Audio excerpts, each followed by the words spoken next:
Welcome back to Tad Talks, where every week I sit down with my dad and sustainability expert Tad Radzinski to ask him questions about sustainability topics. Last week we talked about how companies and government agencies are working to reduce their carbon footprints. If you haven't seen that yet, you can watch that video on Tad's YouTube channel. Today we're going to talk about how companies can design products and packaging to be more sustainable, recyclable, and reusable. Alright, so starting off, we all use so many products in our day-to-day lives.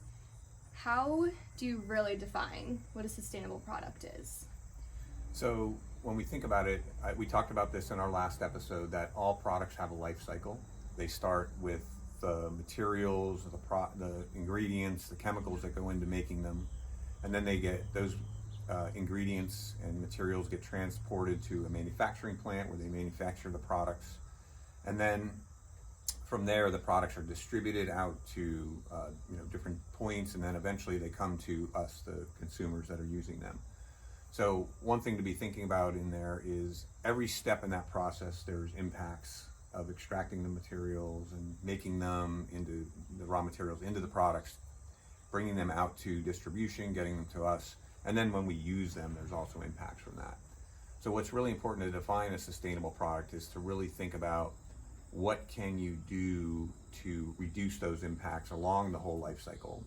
So something as an example would be, maybe you are going to design to use recycled materials in the products instead of virgin materials, or you're going to focus on reducing the energy consumption of the product during its use phase, or perhaps you are going to think about the packaging. Like when everything that we get comes in packaging, and that packaging most times hopefully we can recycle it, but a lot of times there's plastics and different even styrofoam and things like that, and we can't do anything with those, so we end up throwing them in a landfill and we lose those materials forever. So what I think we want to think about here is a multi-attribute approach. So we're thinking about all the different attributes of the product. So the materials that are going into it, is there recycled content? Are they using less materials? Are there different things that can be done to reduce the packaging, eliminate packaging, make it more recyclable?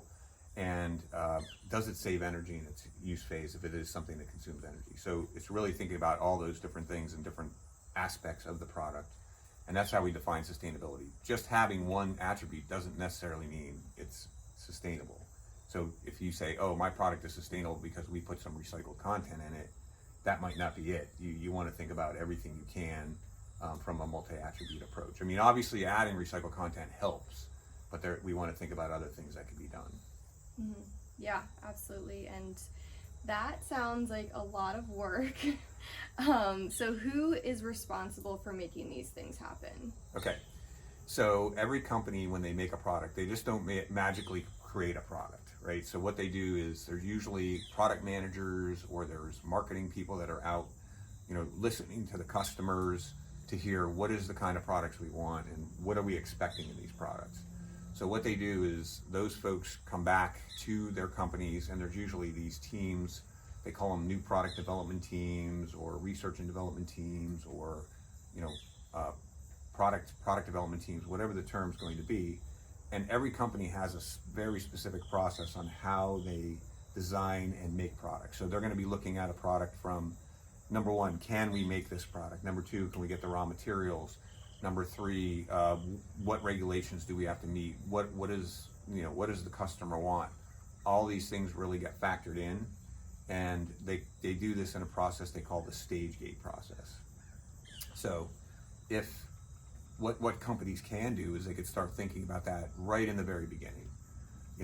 If there's a interest in a new product, or there's interest in reducing cost or whatever, the company can really approach this and start thinking about how they're going to design the product from the beginning.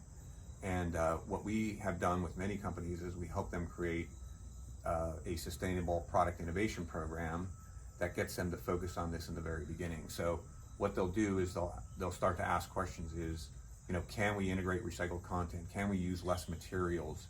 Can we buy these raw materials from a different source so they don't have to be transported as far? Can we come up with a better way to package? Can we get rid of styrofoam or materials that can't be recycled or reused?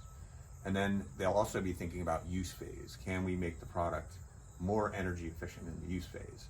And we have a number of companies that have adopted this and have come out with some amazing products where they've been able to, basically reduce the ingredients, basically use less materials, and that in turn reduces what we call the embodied carbon in the product. And I think we talked about that last week, by reducing materials and reducing energy in the manufacturing. That's another step you can do. So all of that comes together in this whole process, and then what the marketing teams and the product managers are going to do is be able to tell the world that they've done some really great stuff to make the products more sustainable.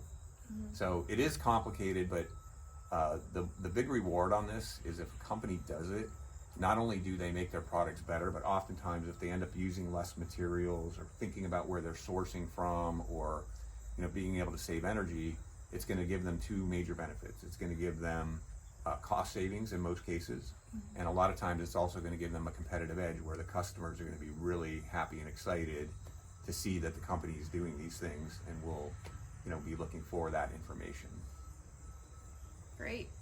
So what can consumers do to encourage companies to go through this process? Okay, so we've talked about in our previous episodes that we all have a lot of power, because every one of us is using products every day. We're buying products, we're using them on a regular basis, and with those products comes all the packaging and everything else that's involved. So what we could do is we can use our voices, and we could start to, number one, support companies that make sustainable products. So buying the products, if they're doing really good things and you know about it, you can buy their products and utilize them. The other thing we can do is start to ask questions. So if there's something you really like, but you're not really loving the way they package the product, or you just think there might be a better way to do things, you can email the company, contact them, reach out to them and basically say, hey, what are you doing to make your product more sustainable? Is there anything that you're doing to integrate recycled content? Or let's say that you don't really like the way they're packaging. You can reach out to them and say, I love your product, but I just don't like the way you're doing the packaging. Is there anything you could do different that would allow me to recycle that packaging at the end of life, or maybe use less or different materials? And then what we're also seeing is, we're right now talking about consumers buying products from the average company, but there's a lot of big companies that are buying from their suppliers, and they're actually pushing these requirements down to their suppliers.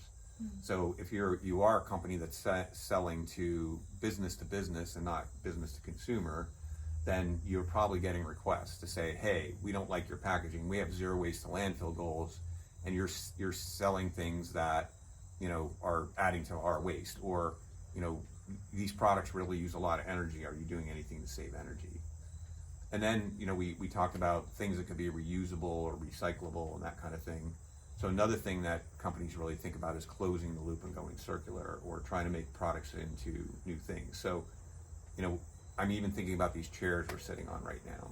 These chairs are actually made out of old milk bottles. Yeah. HDPE, high density polyethylene. So there was a situation where the milk bottle was used once, it went to recycling, and now it came back as plastic lumber that we're going to have a really long life chair here instead of a very quick single use. So that's how I can say, figuring out ways to reuse materials and close the loop is going to be a real important thing that companies can do.